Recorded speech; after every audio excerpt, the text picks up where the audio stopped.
Kwa majina naitwa Padri Ephraim Joseph Kwai, mzaliwa wa Moshi. Mimi ni padri mkurugenzi wa miito wa shirika letu la SMA, ama shirika la misioni kwa Afrika.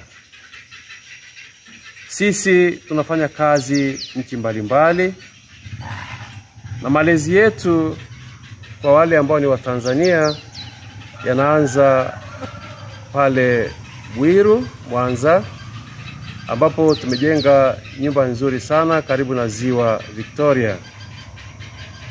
Vijana wetu ambao tutawachukua wataenda pale Bwiru kuanza malezi, na watakapomaliza pale Bwiru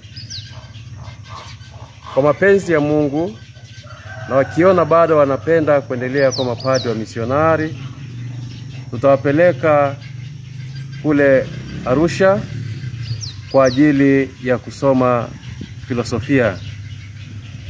Watakapomaliza filosofia baada ya miaka 3 watapata degree, ambayo baada ya hapo tunawapeleka kwa ajili mwaka wa kiroho nchi ya Benin. Wakiwa Benin watapata nafasi pia ya kujifunza Kifaransa, kwa sababu katika shirika letu tunaongea Kifaransa na Kizungu.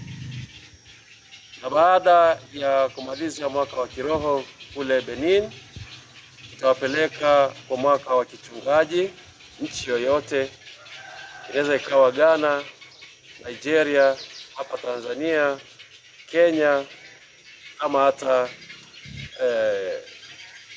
Afrika ya Kati.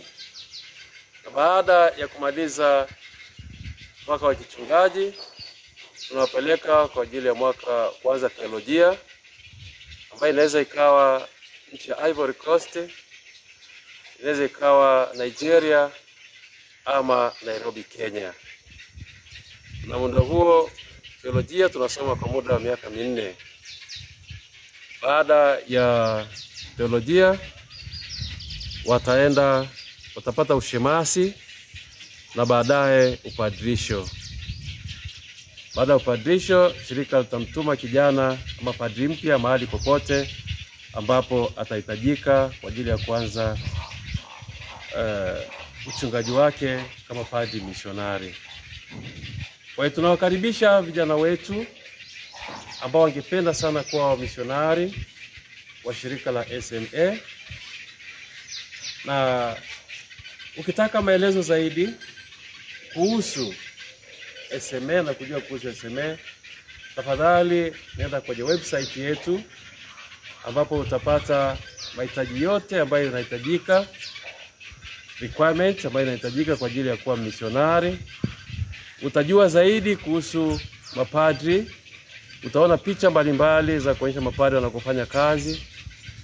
Katika website hiyo pia utapata anwani pale pamoja na namba ya simu ambayo itakusaidia wewe katika mawasiliano.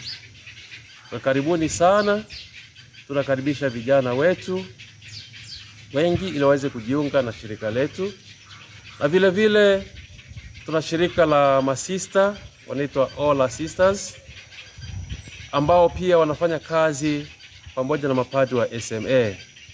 Wengi wao ni walimu na wengi wao pia ni manesi. Kwa hiyo wasichana ambao pia wangependa kuwa masista wanaweza pia kuangalia website yetu ili waweze kupata mawasiliano mazuri ya kuweza kuwasiliana na masista wakurugenzi wa miito wa Ola ili waweze kujiunga na shirika la masista. Asanteni sana, karibuni sana, na Mungu awabariki.